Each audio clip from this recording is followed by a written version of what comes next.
Mm-hmm. It's fun. It's fun. And I'm very happy to speak with you. I thought I would never get a chance to speak with you. Oh, you know my work?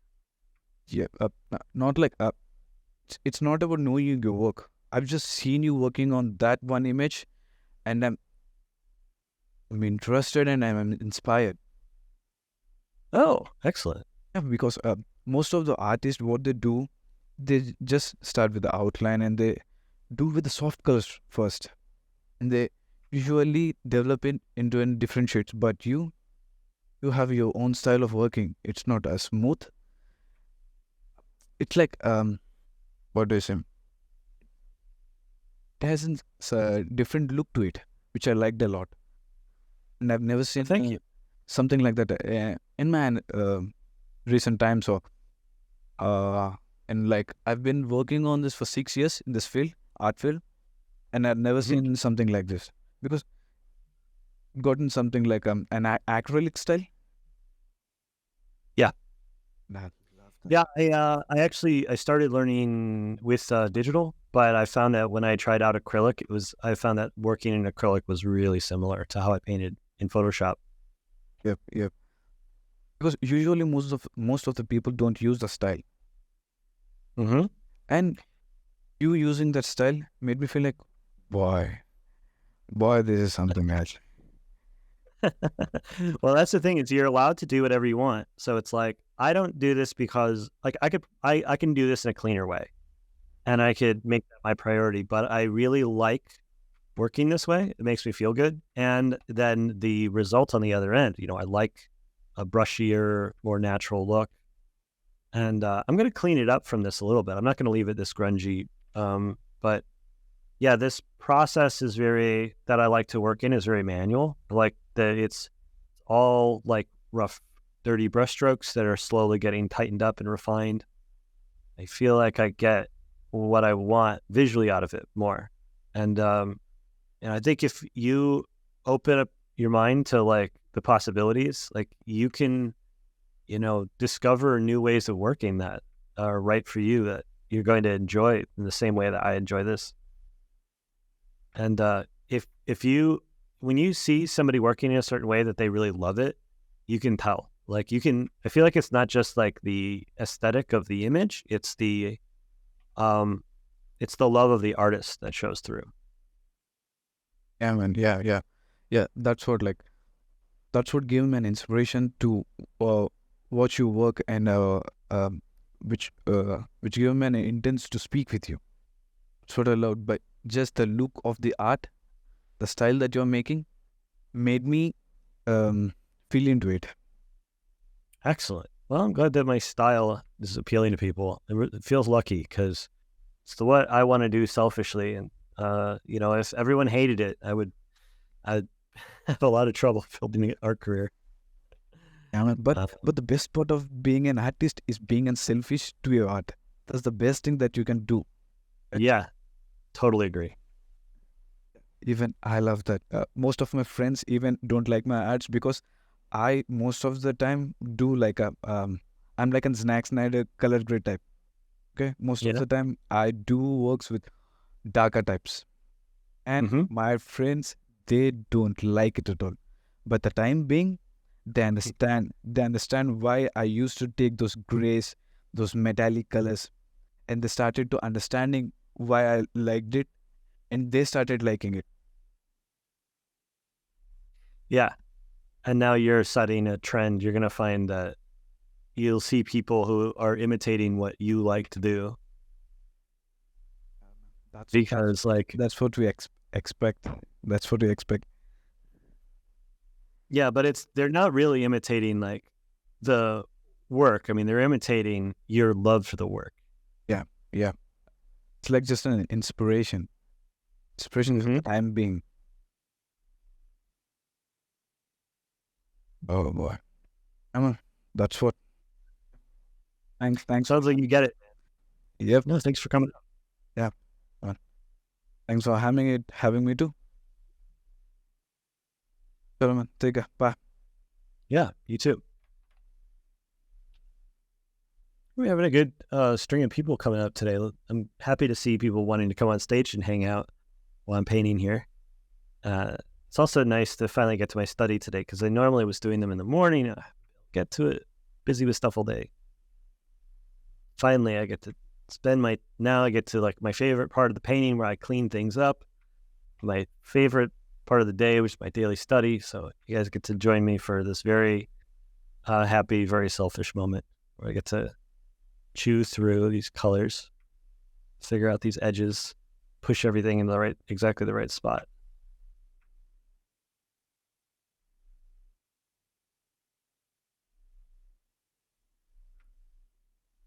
Well, not exactly the right spot. It's really rough approximation of the right spot.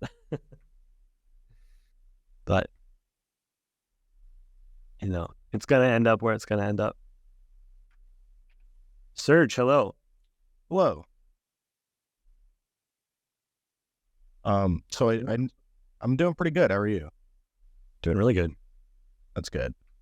So I do know some of your work from like Magic the Gathering, and that's where like, I've been inspired to get most of like what I like to draw from.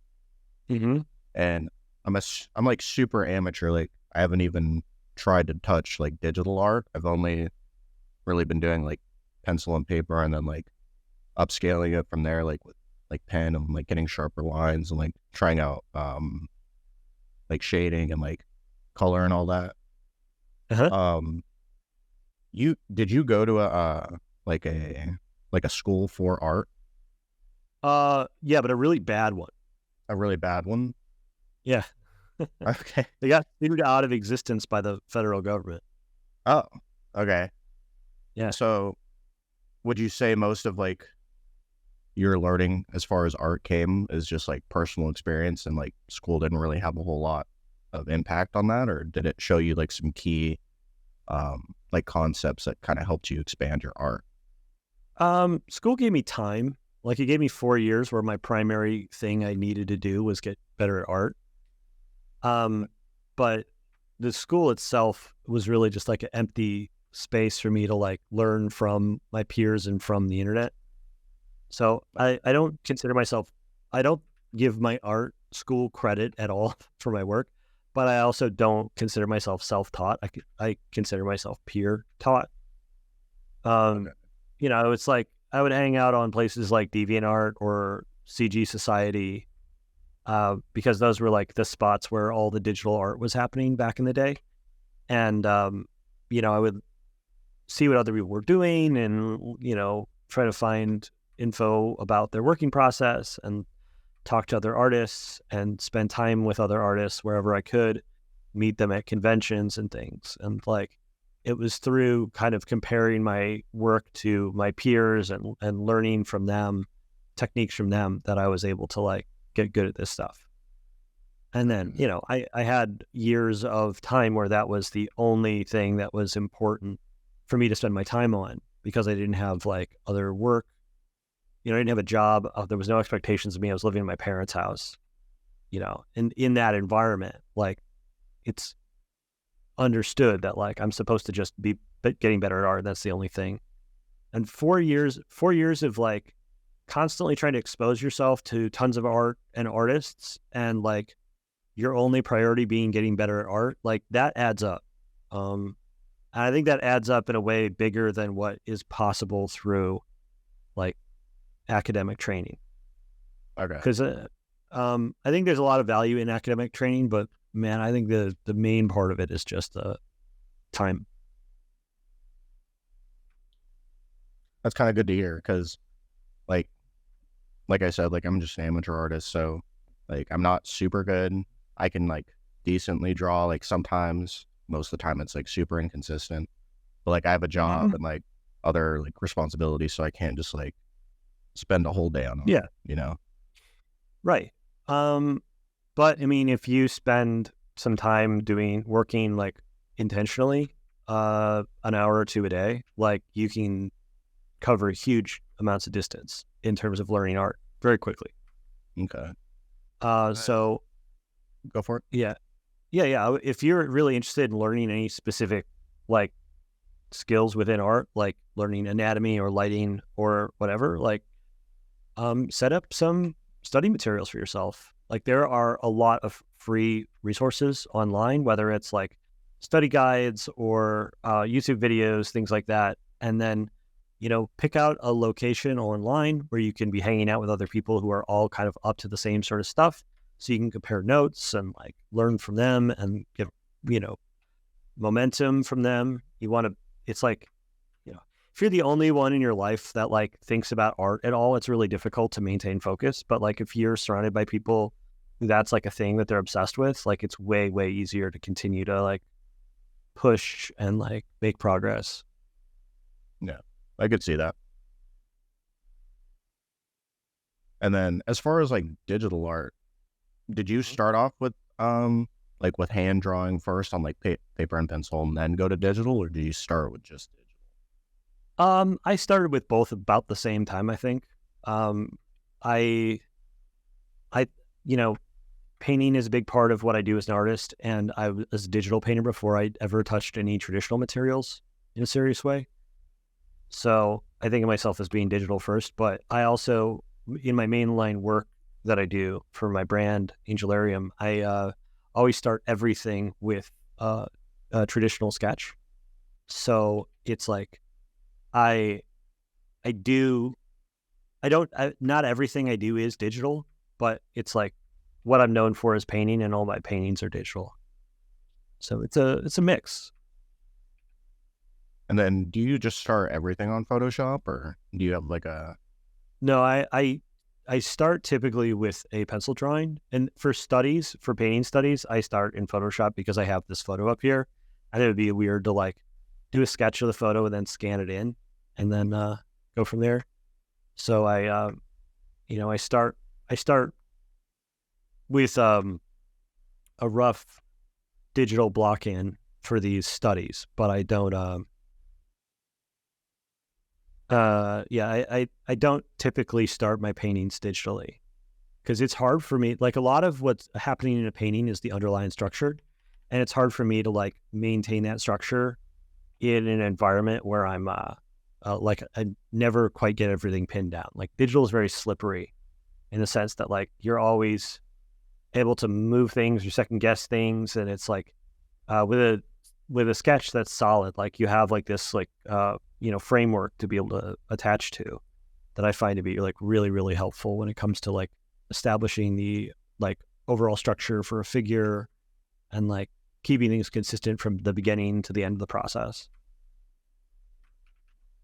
Cool. Well, thank you. That's pretty much all I had. Okay, sure. I'm just trying to get better at art. Just Yeah, just more for like my a big personal recommendation for outlet. getting better at art is to switch back and forth between making studies, like whether it's like you trying to get better painting skills from like, doing these kinds of photo studies, or like, and then applying it back to your own personal work, just like trying to draw something out of your imagination, starting from scratch, and then training to see if you can make it all the way to final, without using, without like, starting with a reference, and like, if you can switch back and forth between those two activities, you're going to get better really quickly, I think. Cool. Thank you. I appreciate it. Mm-hmm.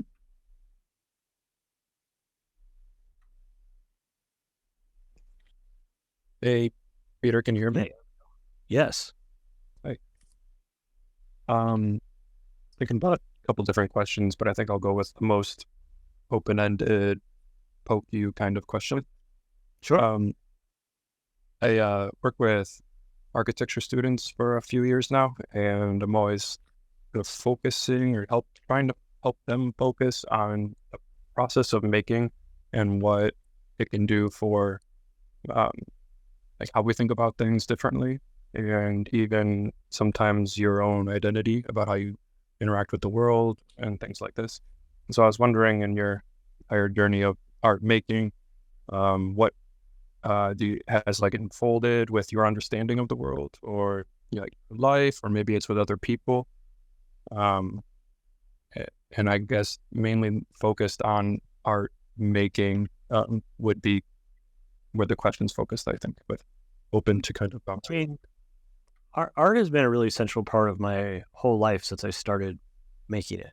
Like it's been an aspect in every friendship, romantic relationship, all the money that I make, my ability to own a home, like the reason why people know me, many of my friendships that I've made, any of my friendships I've made since becoming an artist, like art is a major component of it. It's like every aspect of my life is sort of informed by my identity as an artist. So it's like, yeah, it like learning to make art has affected the way that I see the world in a very literal sense, because like having learned to see through art as a pursuit has like made me actually see things like clouds and architecture and people like fundamentally differently. Like I'm able to digest the visual information of the world around me in a different way as an artist now than I was prior to learning any of these skills. But then also it's like being a creative person as like, as my identity in the world, like affects all the aspects of my life as well. So it's like, there's how like art affects how I move through the world. It's like, there's like no way in which it doesn't affect how I move through the world. It feels like it's, the central question of my life and has been for 20 years. Your imagination and design sense have been like well cultivated through. Well, they exist, like whatever there was of them before I started actively practicing art, like is like completely altered as a result of practicing art. Like, I don't even think the world looks the same as it used to before I started making art. I find that generally talking to people who are getting into it for the first time, they notice pretty quickly that like after you start like studying painting, that like your visual perception shifts, and it usually shifts permanently. Like it's sort of like just drinking a potion, and then all of a sudden the world like changes, and it never changes back. Could you explain some ways that it does that? Sunsets look a lot more interesting. And those are already pretty interesting. Yeah. It's like, but like, and like when I go through like an art museum or like anywhere I go, anytime I see anything that's been constructed by a person, I consider the ways in which a person's choices informed it. So the entire man-made world has changed pretty dramatically. I press a hotkey. Basically the entire man-made world has like transformed tremendously because I think about the choices that people make. Because like, when you're making art, like you are constantly making choices about how things should look a certain way and like why you're doing things a certain way. And then that means that when I look at movies, architecture, other pieces of 2D art, sculpture, I am considering the artist in every time that I look at it. And it is so I'm sort of seeing the actual thing in front of me, but I'm thinking in large part about the origins of like the identity of who made those choices and why, and like who put their hands on it and where did this thing come from. And it's a major concern for me. Then in the natural world, I see it's been a long time since since I got into art, so I don't really remember so clearly what it was like beforehand, but I just remember there being this really big transformation for the natural world, all of a sudden becoming like much more interesting, like trees and rocks suddenly gaining all of this interest because I was like, I'm seeing the patterns of like texture and light that move across them, and like noticing what's common and what's rare, like seeing a really weird rock. When I was on vacation, we went by a riverside and there was like these like, shale formations that were coming out of the ground, and these layered rocks and stuff. And it felt so cool to be exploring like these forms that were emerging from the earth naturally, thinking about the forces that made them, and thinking about the taking photos, like macro photos of the way in which like moss was layering over these rocks, which were layering over each other, which were, it's like the composite of all these different materials acting together to make an impression. I'm not just seeing like just the things. I'm like thinking about what are all the component pieces that add up to that thing looking a certain way. What are the ways in which like color moves across it, and the pattern of like texture. Is it like more textured in some spots and smoother in others? And how does that pattern move in sort of a meta pattern across the whole thing? And, looking at stuff isn't just looking at it the one way. It's looking at it 10 different ways, sort of flipping through different lenses of perception. So I think about the different visual aspects of it, because, when I'm painting, I'm at different moments in painting, I'm considering different things, whether it's edges or color or texture. And I'm only considering one of those things at a time, because there's too much visual information in a complete image to be able to digest it simultaneously. And so the solution is to develop a ability to kind of like flip through and look at it through a series of different lenses. And like, then when you start looking at, the natural world, you start being able to look through those different lenses and, see all the different like individual aspects of the visual world. And it's like, it's exciting, especially when you come across, whether it's like a really cool thing in the natural world or the constructed world. It's like, there's these dimensions to it that people may not even notice, because it's, you have to tune into layers that are on the surface to even really be able to appreciate it. I wonder if this is what some theorists call enchantment, and like a lot of people are disenchanted world, disenchanted, yeah. And what you're describing seems to be a really good kind of example of what being re-enchanted with the world feel like. Yeah, I mean, it's like, I feel like the older I get, the more understanding I have of like, art and the visual world, the more things like, whether it's movies or nature or whatever, become interesting and inspiring to me.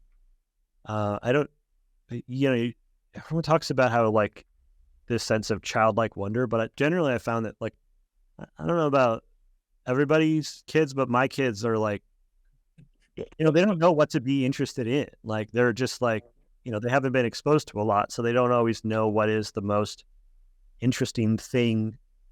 They go to a museum and they could be this incredibly rare thing that they're never going to be able to see anywhere else in the world, and it doesn't look like anything. True. Yeah. But under the context of like life experience, like, and education, like these things, they gain they gain meaning, layers of meaning that go beyond just like the stimulation that they create. And I like, the older I get, the more of that I feel like I'm always getting. I always want to learn more about the world so that I can like continue to grow that sense of fascination with the world that's around me, rather than becoming productively dissipated by it. Yeah, it's like gain more dots to then make all of these new connections, and then we just benefit from it. So I've been learning a lot from Scott McCloud, the comic artist and theorist.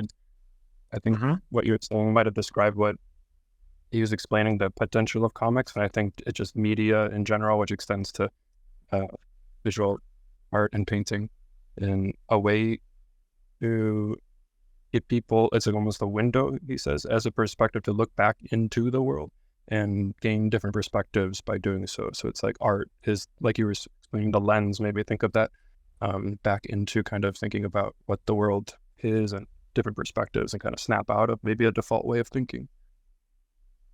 I think it like art has the capacity to allow us to see the world through other people's eyes. And it's like, there's very little in the world that allows us to do that. Like, the experience of being a person you know, is a little bit lonely because we only really get a real firsthand experience of our own perception. But there are these glimmers of it that we get through other sources, and art is one of those things. Like, when you see somebody portraying an artistic style that's different from reality, you're not just seeing somebody do a weird twist on the same visual information that you have when you look at, the world. Like, you are, I think the thing that's underappreciated is that, like, the world can look different to different people. And we only really experience that sometimes when we catch these like moments of clarity for ourselves, but we can see it for real through art and media when it's done. Wow. I mean, like, I don't know if these people who are doing TikTok live are necessarily, doing that, but like, Well, I think most artistic expressions are adding some amount of value if you're open to understanding, like, who's on the other end of it. so you're seeing the world for how it really is because it's from like more than one perspective, and Well, I don't know. There is a way it really is. Like, I don't really trust there is like a ground truth when it comes to reality. for sure. I think that, but I think like we get overly wrapped up in our personal perception of it because we have a bias towards our own perceptions, and to try to open yourself up and become permeable to versions of reality that go outside your own experience it's not a thing that I think that everyone always has a natural instinct for, but I think it's a really valuable thing to do from time to time. Yeah. The more and more I think that what's fundamental about the world, if anything, is just like mediation. Everything's always in dialogue with one another, and it's kind of like it's being made through this conversation. Yes. Yeah, there's a lot of things where there's no ground truth to it, but there is the capacity for dialogue. And it's like, it's the dialogue in those situations, it's the dialogue itself that's the important part, because you're never going to get to a full resolution of, how things really, really are. There's no, like, we're kind of always reaching for grand truths, but I think if I've reached anything that feels like insight over the years, it's that I feel like that there's a lot of the most important things are really resolved as a dialogue and not as a foundational truth. Like, it's the dialogue itself that's the thing, and not the sense of reality that we like reserve to be the final judgment at the end. Right on. Peter, I couldn't have imagined feeling so I don't know, not inspired and enlightened from asking you the question. So thanks so much for being such an amazing reflecting pool. Have a lovely evening. All right, well, thanks for coming on. And doesn't look like we have anybody else in the queue. I've got about 30 minutes left where I'm going to be here on stage messing around with this thing. I'm getting pretty far with it. Like, I'm actually was worried I was behind on this painting, and now I am feeling like, as I'm kind of blending these colors down and finding these edges and blurring apart these places where I've got these sketchy bits, it all feels like it's kind of reaching a culmination. So I feel like I'm going to be in pretty good shape with this today. And then while I work on this, anyone who wants to come up and talk to me about whatever, is welcome to come join me.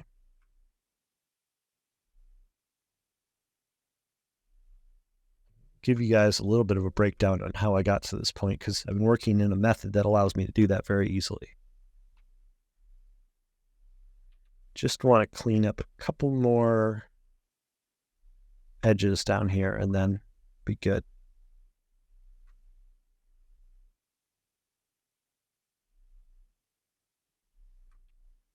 Okay.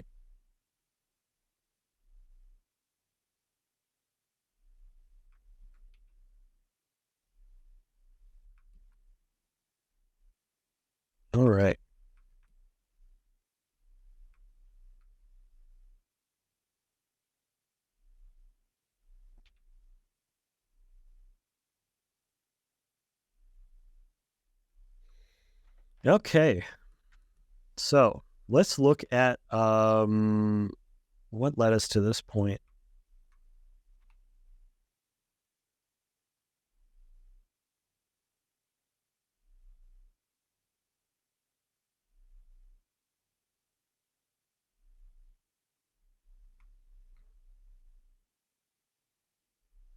All right. Boop, boop, boop. We're gonna go through our layers here. All right. So starting with a rough textured ground. This is where I always start with my studies.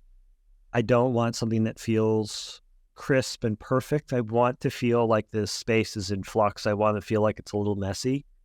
I start working with a brush that's got some texture on it, typically, in an effort to keep it feeling like it's loose and messy. I make sure to try to make some construction marks that help me find my way through where everything is. But also make sure that things are in the wrong place as well. Like, I don't want to make sure that early on, I never want to make all the marks where I think they absolutely need to be. I want to make them in the space where I think that they're going like roughly correct, because the plan is to start with this sort of cloud of possible correct choices and then boil it down to be closer and closer and closer to, my perception of the image as it gets towards the final. The biggest problem I was having with it, though, was I got the size of the face. It was a little bit too large. And when I start comparing it to the body, it gets especially strange. So I resized that by lassoing it down a little bit. And then I ended up repositioning it even more later on. And so with a couple of layers of black and white paint on top of here, we're even closer to having the structure really, really similar. The overall pattern of values is really similar. And with all of that rough but generally correct, I'm comfortable moving on to the next step, which is I'm laying down a silhouette, which is keeping that theme of like a rough background still there. But I get these little moments of where the background kind of cuts over the figure in a way that's kind of artistic and interesting. And then I'm also finding spaces where I've like done the silhouette incorrectly and started to establish like a color palette. On this layer, I'm glazing a little bit. Glazing is like a technique in traditional painting where you lay thinned out layers of paint over the top of the painting. And with traditional paint, what you end up with is it's not that the paint is mixing. Instead, you have these little tiny flakes that are dissolved in a solution that are being spread out like a thin blanket. And so it's, if you put thin flakes of like brightly colored pigment over the top of black and white, or the top of a black and white image, you won't end up with gray. What you end up with instead is like saturation starts to emerge from the gray because it's has this like thin film of semi-transparent medium with these little flakes of pigment throughout it. And in order to reproduce that digitally, I'm using a blending mode. So like this is what it would look like with the layer was normal, which is like pretty good. But I want the color to kind of sit into the black and white a little more and bring out some of its saturation. And so I'm using a hard light blending mode. And for this, you can see that a lot of the values underneath are preserved a little bit better. It's not flattening it quite so much. But, both of them are pretty viable. It really depends on the overall impression I want to make. But for today, I was going to use the hard light. And then I wanted to introduce some more colors into the space. And I like to do that using gradient maps. Gradient maps aren't always, they're kind of a weird tool. What they do is they apply a layer. Here, let me change the blending mode of it so you can see it. They apply colors all over the canvas based off of the values of the pixels underneath. So like, in this case, a purely black pixel is going to be this sort of salmon color. A purely white pixel is going to be this orange. And then as it goes through from dark to light, it goes from blue to orange, back to blue again, and then a desaturated orange again towards the top. And we end up with these bands of color as it moves across the image, which is kind of like its own cool glitch art sort of thing that you could definitely do if that was your thing. But what we're going to do is we're going to change the blending mode to soft light, which is going to let those colors kind of seep into the image underneath. And what I'm getting here is I'm getting this orange on these terminals between the lit and shadowed areas, which I really like. And so what my hope is that if I were to do some blending to bring these colors in, so I had these really blue shadows and these really saturated terminals, I see that to some degree happening in this image already. There's a little bit more orange, a little bit more rose at the terminal line between the sort of blown out highlights and the flattened shadows. And so with this little bit of extra saturation following these curves at that terminal, I'm able to reproduce that in a much more dramatic way through my colors here. So introducing it at a rough stage is giving me these very, very rough batches of color. And I'm turning it down to about 50%. And then I'm then on my final stage, taking those colors and mixing them together using the reference material to give me a guide for where are they supposed to transition smoothly into each other, where do they make more harsh transitions. And you can see that like by taking this really rough batches of color that I can sort of see something inside of and smoothing it out, I start ending up with this color palette that does these interesting things. And it doesn't feel so like stylistic and out of place all of a sudden once I start getting all of the blending done between the colors in the palette and blending the lit areas into the shadowed areas. Just so long as the temperature changes and the values are correct, it's going to feel more or less correct from a color perspective, which is a fact which is like a little bit difficult to process if you haven't spent much time painting. But the more you mess with it, the more you realize that it's this open invitation to treat colors in an experimental way. Because if you simply treat them as like a transition between different temperatures and saturations and just use whatever colors, you can end up with some really wild results. I was really worried at first about getting all of these, this very busy mechanical like foil hat thing right. But the rough painting combined with the of the foil hat with the smoother face is kind of cool. And so I almost feel inclined to want to make it a little bit messier in some spots and then pick out a couple areas where it's going to be really, really precise.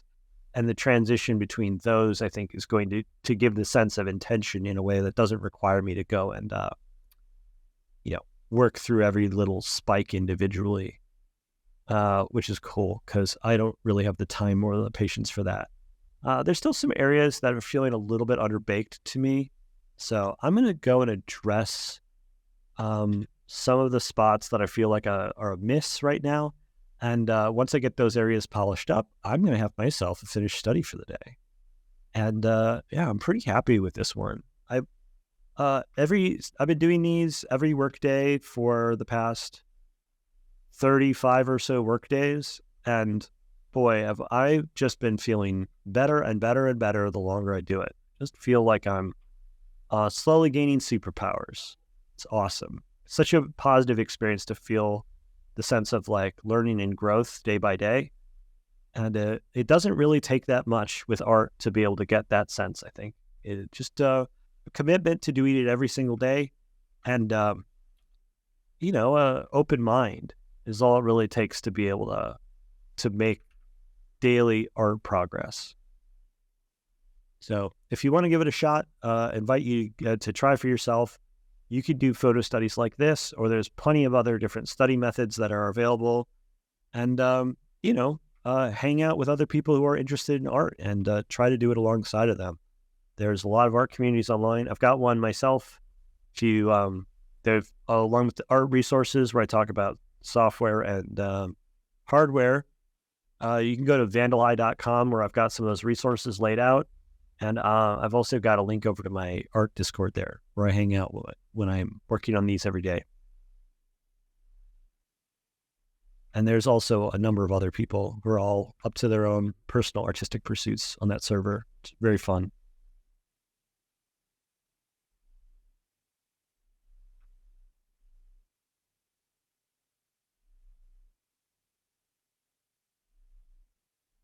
Yeah, I'm surprised at how much of a difference I get when turning this layer on and off.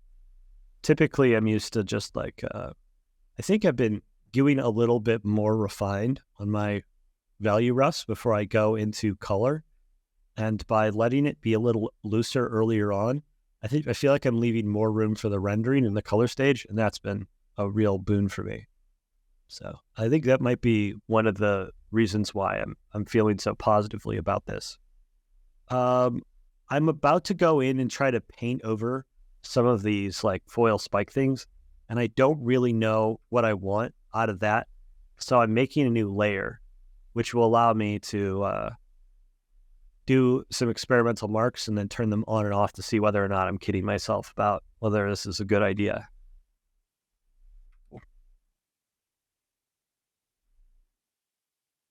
The plan is to like have there be a mix of like these like crunchier, more stylized brush strokes with some more precise bits.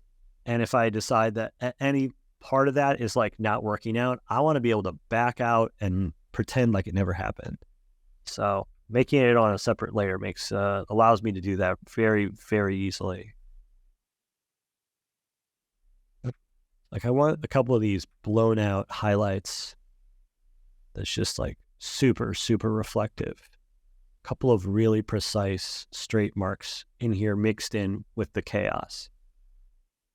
You just need enough for somebody's eye to catch it and see that there's like a couple of really precise marks, and then hope that they glaze over all the really rough bits by intentionally making a mixture of tight and loose areas. I'm hoping that it'll create this sense that the whole thing is theoretically detailed, even if it's not,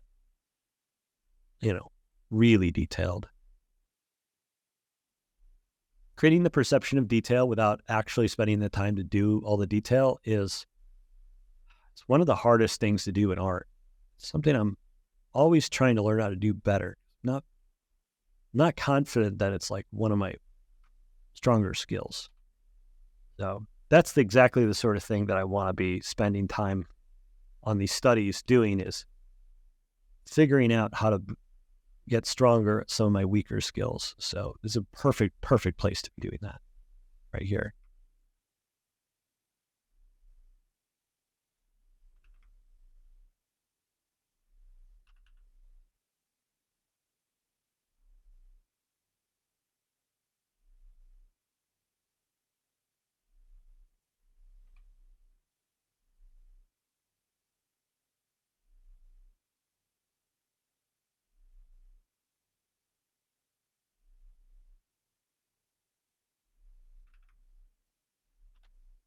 So let's see. We've got these sharp edges of these like hedrons on the back. Definitely want to find an edge or two to just call out and be very straight, very firm. If I leave them all mushy, it's going to feel accidental. But I don't think I need to tighten all of them to make them all feel correct. I just need to find the ones that are catching my attention personally and tighten those down. If I can get that, I think I'll be good.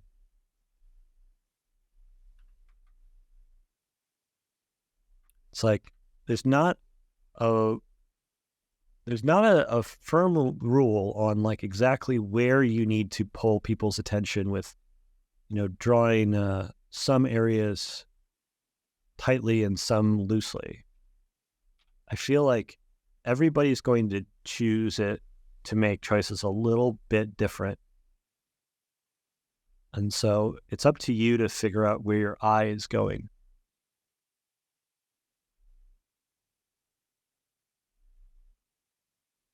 And if you can catch your eye hitting on a certain mark and just feeling the texture of your vision, then you can follow that. And if you imitate it, you usually get a pretty good result.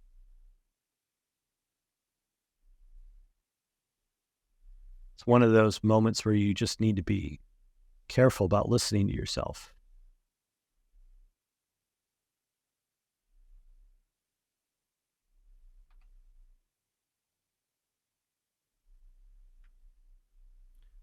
So, yeah, definitely an improvement.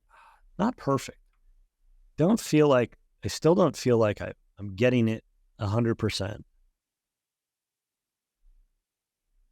But the temptation is to want to get in there and do it really precisely. But I don't think it's the right idea. I just want to be able to have it feel right. But I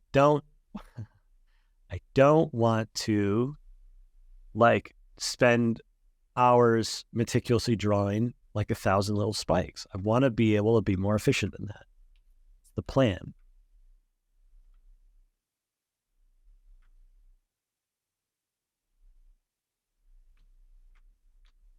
I love having these background colors established early, because every choice that I make afterwards, it feels like it's always in context of that color. So it's laying in these background layers like this. It's not really that inventive of a technology, or art technique, but it sure does feel like an important step once it starts paying dividends later on.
All right.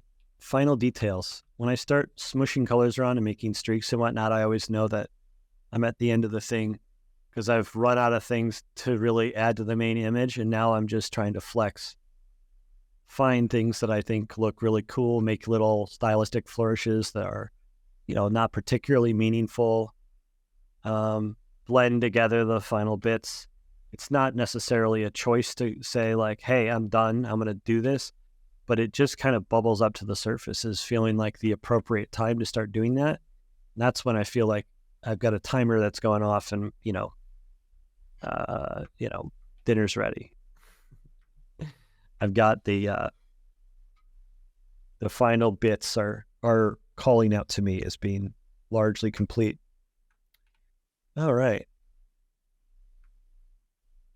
Don't mean to get too precise about this. It is a study after all. So I'm just getting extra picky about thing that isn't going to matter. Let's see, number 35, lucky number 35. Save it, bake it out, study JPEG number 35. Well on my way to that goal of getting 100 of these done. And now I'm just going to post it on the Huckleberry Discord.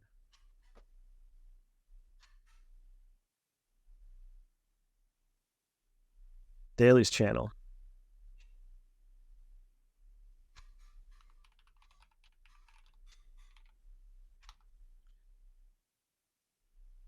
All right. I think that's it for me today. If there's no other questions rolling in, thank you everyone who came on stage today with some wonderful conversations. And this was a lot of fun. I had a blast with this one today. I hope you guys enjoyed watching me paint it. I'm going to be back again next week, the same usual time. And you can ask me any questions about process. Try this out for yourself between now and then. And if you start running into any weird hiccups, come on stage and ask me. There's no question that's too beginner for me not to get excited about answering it. Thanks, Ancient Chaos, for administering this thing again, as always. And thank you, everyone who came on stage. Really appreciate you guys having the courage to pop up in front of a big crowd and say some stuff. So I'll see you next week. And until then, have a good one. Bye-bye.